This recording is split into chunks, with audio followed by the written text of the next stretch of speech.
tous et bienvenue dans le tirage de vos énergies pour la rentrée 2020.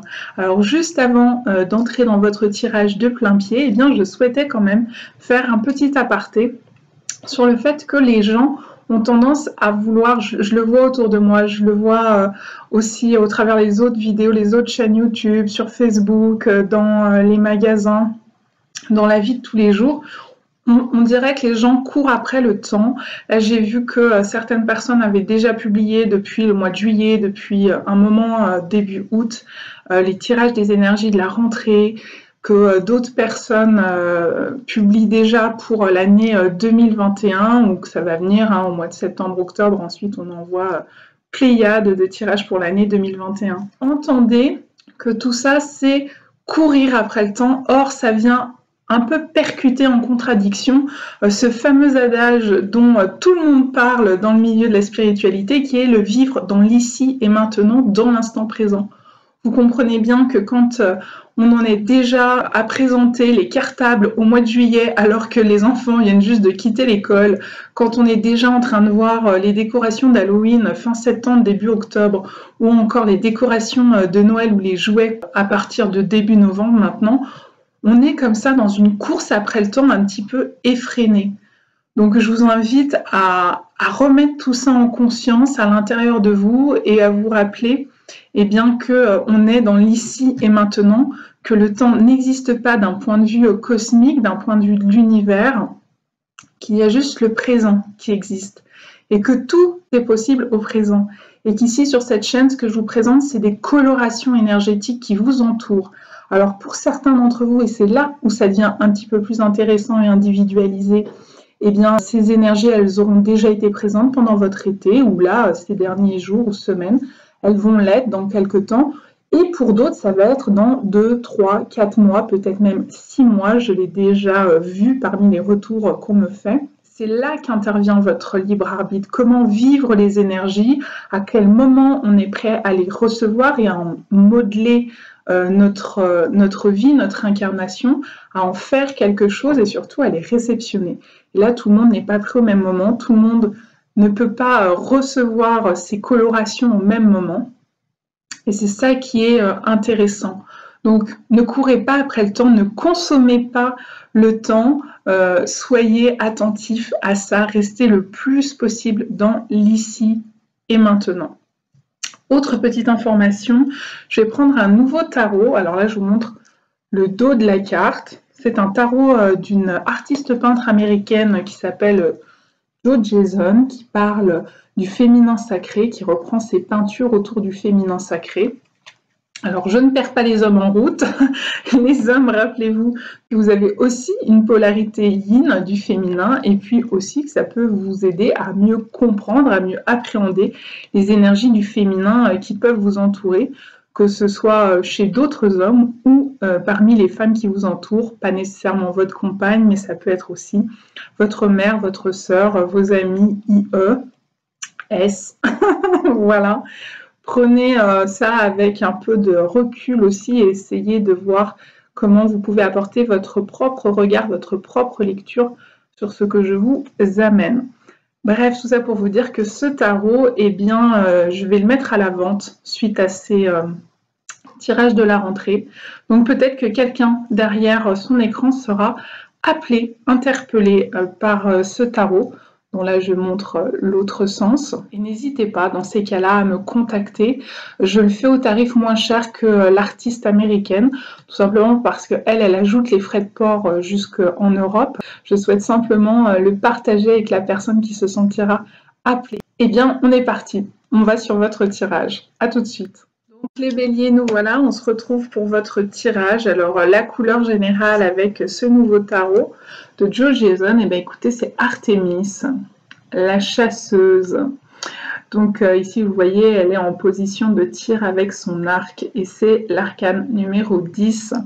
Alors tout de suite, je me suis dit, tiens, arcane 10, ça pourrait parler d'une fin de cycle. Et effectivement, dans les cartes qui sont sorties ensuite dans différents autres domaines, eh bien, ça ressort un petit peu beaucoup.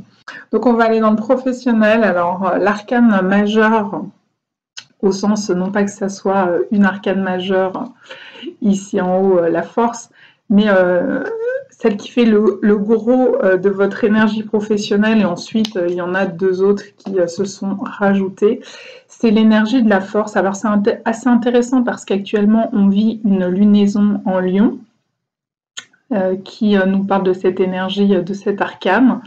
Là vous le voyez, c'est un lion, hein. Il a l'air d'un chien parfois pour certains, mais c'est un lion. Voilà, ça dépend des illustrations. Donc ici, on peut vous demander de faire preuve de force au sens de courage, de bravoure, de vaillance dans votre domaine professionnel.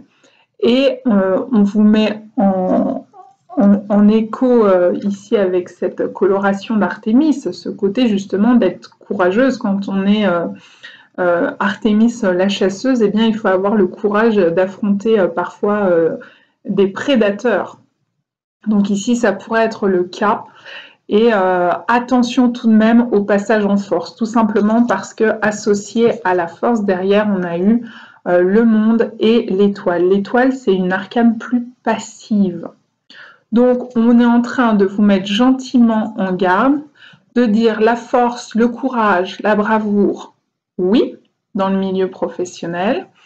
Après, attention, ça peut être dans d'autres domaines de votre vie. Parfois, on a pu constater que c'était plus généralisé sur les énergies de la rentrée 2020 pour un signe et pas spécifiquement domaine par domaine. Je le redis, j'aime pas trop mettre les choses dans les boîtes. Si ça sort que c'est dans les boîtes, c'est dans les boîtes, mais si ça sort que c'est en dehors des domaines et que c'est une énergie plus généralisée qui tourne autour de vous, sortez du principe d'être dans un domaine pour mieux comprendre ces énergies qui vous entourent. Donc ici, la mise en garde, c'est de ne pas tomber dans l'écueil du rapport de force. Là, vous le voyez, cette femme essaye d'ouvrir la gueule du lion. Quand on ouvre de force quelque chose, des portes qui ne seraient pas ouvertes, mais qu'on veut quand même les ouvrir et qu'on veut forcer le passage, qu'on veut forcer les choses, parfois ce sera à notre désavantage au final.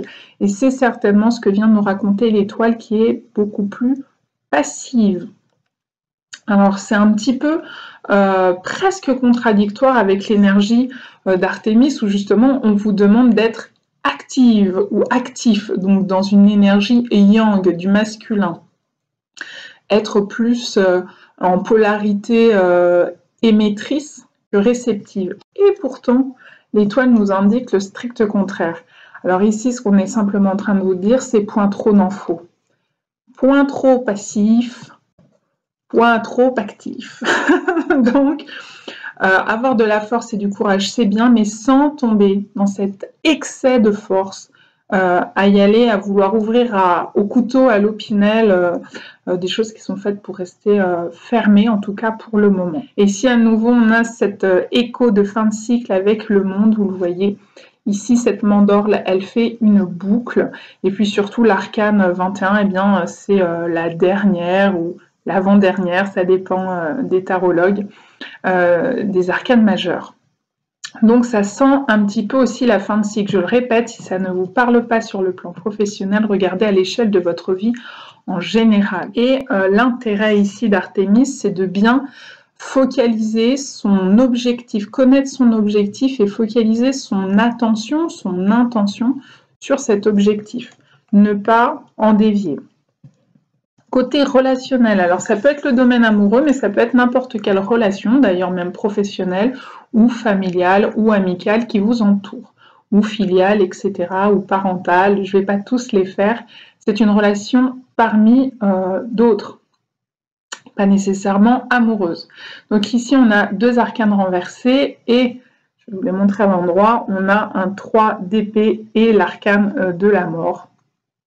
Donc on y retourne dans les fins de cycle avec l'arcane de la mort. Ici, ce sont 2 énergies renversées. Ça peut vouloir dire pour certains de vous que vous faites résistance à une fin de cycle. Vous ne voulez pas que cette relation se termine, par exemple. Vous avez envie de continuer de nourrir cette relation. Ou que la personne en face avec laquelle vous êtes en relation force le passage. On retombe dans cette idée-là. Donc, c'est là où il est nécessaire de savoir ce qu'on veut. Quelles sont nos intentions, quels sont nos objectifs. Est-ce que oui ou non, on a encore envie de cette personne dans notre vie, de cette relation? Est-ce que peut-être on a encore envie de lui redonner une chance ou pas du tout? Ou est-ce qu'on se rend compte que même si on poursuivrait la relation ou qu'on redonnerait une chance à cette personne, eh bien, on risquerait d'en souffrir, c'est-à-dire que ça nous portera à faire des sacrifices pour notre propre bien-être. C'est ça que c'est en train de venir vous dire, les béliers. Donc, soyez attentifs ou attentives à ça. Ça peut aussi, donc en dehors du fait que vous ou l'autre refuse une fin de cycle, être une fin de cycle qu'on n'arrive pas à dépasser. On reste comme coincé sur cette rupture, sur cette séparation, sur cette dispute. On a le cœur brisé et on est enfermé dans ce chagrin. Ça peut être une dispute ou un éloignement qui fait beaucoup de peine.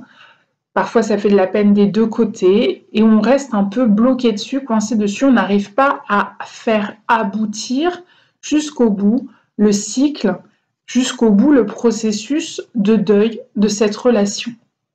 Donc, on met comme un coup de frein en disant...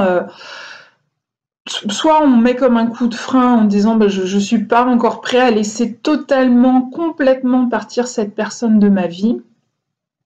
Soit, ou ça peut être l'inverse, je le répète, ça peut être la personne en face qui réagisse comme ça et ça vient vous toucher vous et ça vous remet en question dans votre décision, ça vous fait hésiter par exemple sur une fin de cycle. Et ça peut être aussi je mets au point mort. C'est-à-dire c'est trop douloureux et j'arrive pas à passer le cap. Et je reste coincée dans cette douleur de la séparation. J'arrive pas à transmuter ça en quelque chose de lumineux ou en une opportunité pour aller vers une renaissance ou un renouveau. Donc ça peut avoir pour effet de vous faire sentir de je n'arrive pas à aller de l'avant, je n'arrive pas à surmonter cette étape de ma vie. J'ai l'impression d'être coincée dans une impasse et de souffrir, d'en souffrir ou de faire souffrir l'autre et ça m'accable. Donc on est un petit peu dans ces énergies-là. Alors en ce qui concerne le domaine matériel, la première énergie qui est ressortie, c'est le 9. Le 9, c'est juste avant le 10. Le 9 de coupe, vous le voyez renversé. Là encore, le 9 de coupe, c'est une énergie qui vient plutôt nous parler de réussite. Mais là, on dirait que cette réussite matérielle, elle est entachée de quelque chose ou elle est retardée.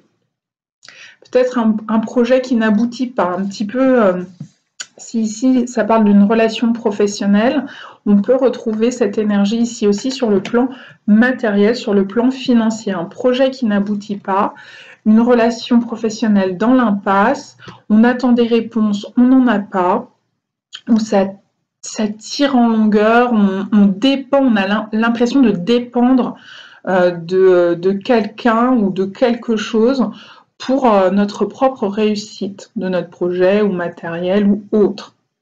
Dans ce domaine matériel, je mets aussi tout ce qui va être biens immobiliers, les déménagements, les emménagements, les ventes de biens, les locations de biens, les fins de bail, trouver un bien immobilier, etc., etc.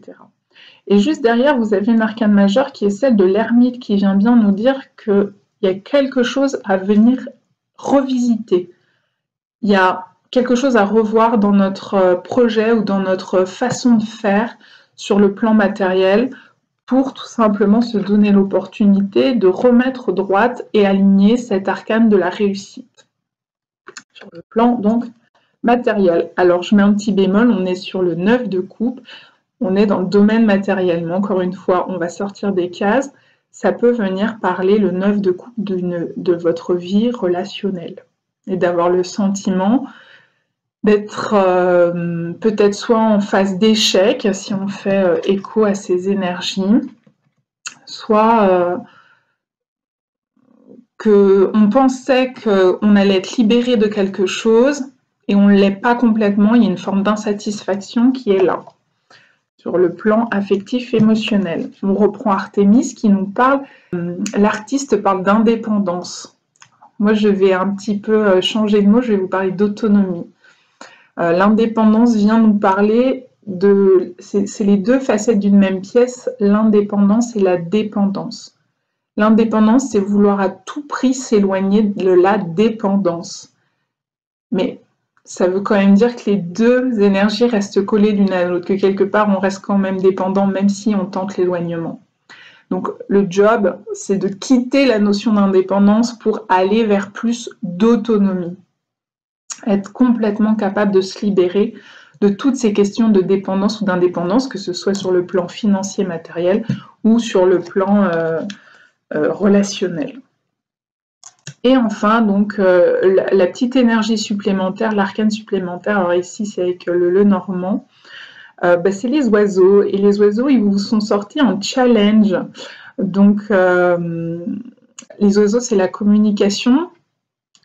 Donc, il y a peut-être des difficultés de communication à bien se faire comprendre, ou comme je vous l'ai dit tout à l'heure, il y a des hésitations, peut-être des retours en arrière, ou des stagnations, ou des résistances, des rapports de force, des disputes, ce genre de choses dans votre communication. La communication n'est pas fluide, il y a des choses qui coincent quelque part.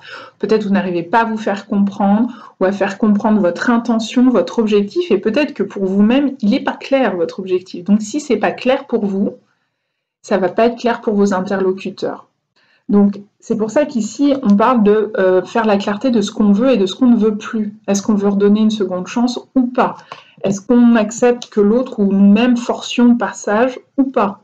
Est-ce qu'on va venir poser ses limites? Parce qu'Artémis, c'est aussi ça. C'est l'énergie de savoir poser ses limites pour pouvoir rester autonome ou pour gagner en autonomie. Donc être clair dans ses discours parce qu'en premier lieu, on est clair à l'intérieur de nous sur ce qu'on veut, ce qu'on ne veut pas, ce qu'on ne veut plus. Donc d'abord faire la clarté en soi sur ses objectifs pour pouvoir le communiquer, le transmettre, l'exprimer clairement à nos interlocuteurs. Et puis d'autres personnes voient l'énergie des oiseaux dans le normand comme le couple. Dans ces cas-là, effectivement, je vous l'ai dit, elle est sortie en challenge. Il y a un véritable challenge sur le plan amoureux et certainement un challenge douloureux et compliqué avec l'énergie du 3 d'épée et de la mort renversée. Pour l'instant, ces énergies, elles nous indiquent de la résistance, du rapport de force, du désalignement, une relation qui n'est pas simple et qui peut heurter, qui peut vous blesser. Voilà les béliers. Alors, j'aurais aimé terminer sur une note un peu plus réjouissante, donc je le redis, allez chercher l'énergie d'Artémis. Artémis, c'est votre yang, c'est l'énergie de la polarité du masculin qui est en vous, que vous soyez homme ou femme, qui est l'énergie de je passe à l'action en posant mes limites, mais aussi en connaissant et en énonçant clairement mes objectifs. Je cible ce que je veux. Je désigne une cible, un objectif et je m'y tiens sans pour autant rentrer dans un aspect guerrier agressif. Ok, on peut dire les choses clairement avec courage, avec audace, avec bravoure. Donc faire face et pas tourner le dos au prédateur ou à l'ennemi. Ok, mais sans pour autant y aller à coups de massue. Voilà. Donc soyez attentifs à ça. En vous souhaitant une belle rentrée les béliers. À bientôt.